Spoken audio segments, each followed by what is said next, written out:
তো এখন হচ্ছে রোববারের বিকেল, এখন বাজে 4টে মতো, 4টে বেজে গেছে হয়তো।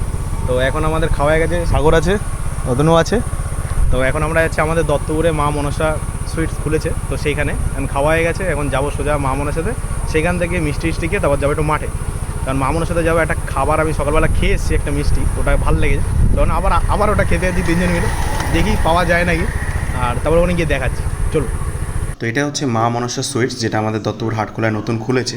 আসলে মা মনসা সুইটসটা হচ্ছে হাবড়ায় খুব বিখ্যাত, আর এখানে প্রচুর রকমের মিষ্টি ছিল।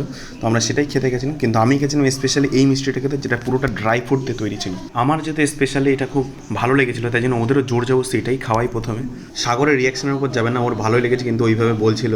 তারপর সবার কথা অনুযায়ী একটা মালাই ভাপাও অর্ডার দিই। আর আমরা যেহেতু ভর দুপুরে গিয়েছিলাম, তা দেখতেই পাচ্ছেন আমরা সবাই খেতে খেতে মোটামুটি ঘেমে যাচ্ছি।